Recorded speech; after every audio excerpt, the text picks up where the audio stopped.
traveling mic? Okay. Please give your name, and maybe it'd be nice if you gave your class, what class you're in. And go ahead. Who would like to ask the question?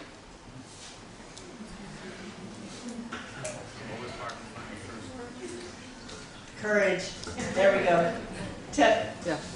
My name is Tefi Hogush and I'm a senior student here. My question is concerning about gender issues. As you mentioned it, how it's important, gender issues, one side, to don't isolate themselves and say we are not different and we will fight with our qualities, values and principles, instead of seeing themselves, first of all, different by accessing the world. Would you like me just to talk a little bit more about how you do that? Yeah. Well, I think that's really a good question. I think partly you have to do it by having a lead. Well, it helps a lot when you have someone that's a mentor for you. So for me, when I came to Dartmouth, the woman scientist Karen Wetterhahn, who was there, was very important for me. So for example, I was the first woman at Dartmouth who actually became pregnant before I got tenure. So in a university, that is a very big issue. People thought I had people saying, oh, she can't be serious, things like that.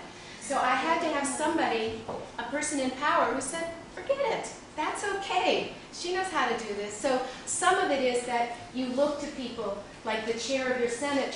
You can be enormously helpful to the junior faculty, just like a senior can be very helpful to a junior and to a sophomore student, to give them the backing when people do something that is different. I think a lot of it is that, and then once you've had that one success, you find it easier to ignore the people that say you can't do it by being different and start feeling a little bit proud of being different. It's kind of fun not to be like everybody else. That's actually something we like, and so you can even play that up a bit as long as you have the confidence to do that. Does that sort of go with what you would say? I've been very fortunate in my life that I've had people in power who helped me when it didn't seem like it was going to happen. Just because I was a girl. But, and you have to treasure those people.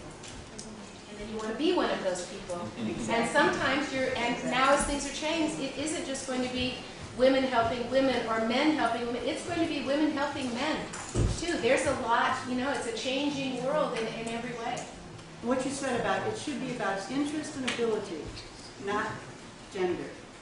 But we have to be careful so that gender doesn't get in the way. Do we have any more questions, please? Looking at the pace that women are going towards general... Well, introduce yourself, babe.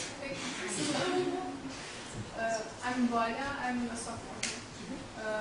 Looking at the pace that women are going at today for not just gender equality, but gender kind of dominance, do you think that we would ever be able to stop and we would maybe in 100 years' time have men wanting to doing the things that us as women are doing right now? I think this is a great question. She's sort of saying, if it moves this quickly and we go from women at very low numbers to suddenly women dominating, do we ever have a chance of becoming even? I think we do. And, well, this is interesting. It's a bit irony, but it took 150 years for us to give women the vote, 10 years of parity going the other direction, and we're already working on trying to fix it for men. So, in a sense, that's true. We are much quicker to look at that, but I think we're also much smarter now because, first of all, we saw the power. When you started bringing women into the workforce, you have unleashed a dynamic power. And in the same way, we're already saying, but wait a minute, we want that male growth in education and opportunity, and we know it right away, and we know better how to start to do things that can turn it around.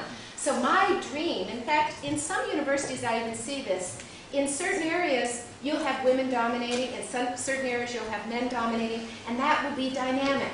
Some years it'll be one way, some years it'll be another way, and we won't have to be so busy keeping track of numbers because it'll become more availability. And I actually think that we'll start seeing some of that turning around even within the next 5 to 10 years. I really do think that. I think we have also freed up men to do things that were taboo for them in the past. We have right now men going into teaching in the United States in the lower levels. Mhm. We need men teaching in those levels. We need men nurses, men doing things that were traditionally not.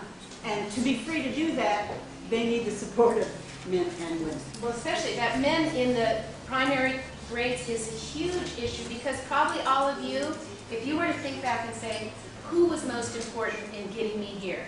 I'm sure you talk about your family. But I bet there was a teacher or two when you were young that was immensely important. Anybody interested in studying overseas? Any questions about that? Anybody interested in doing it? Yeah, what are the opportunities in Dartmouth? Like for exchange semesters or exchange? Well, we're working on trying to get a broader program. You might be able to talk about some, Chris. Sometimes we have opportunities in undergraduate levels to do an exchange or be part of an internship program, which would generally mean that you went over there not necessarily to take classes, but to work in one of our areas. We have lots of institutes to work in one of those. And then often it would also be at the graduate school level. Most of the international study in the States still is graduate student level from around the world. And that's partly because the undergraduate schools are so expensive in America compared to other places. Yet when you go to graduate school, it's usually paid for. So just remember that graduate schools in America are usually subsidized through fellowships and grants, and they don't cost as much. So even if you don't get over as an undergraduate, you do have a lot of opportunity to study there as a graduate student. And finding highly educated students who can speak English and want to study in America is really a great opportunity. There may be ways to give more openings there. So you could do it there as an undergraduate or as a graduate student and as an intern or in classes. And because of your work, and because of the work of so many Albanian Americans, like that, Dr. Fredrik Moran, who was also a guest here just recently, you have paved the way for us to make it much easier to have access to this great education system we have in the United States. And I really wish that all of our students take advantage of that opportunity we have already there. So thank you, and I hope you have a great time. Thank you.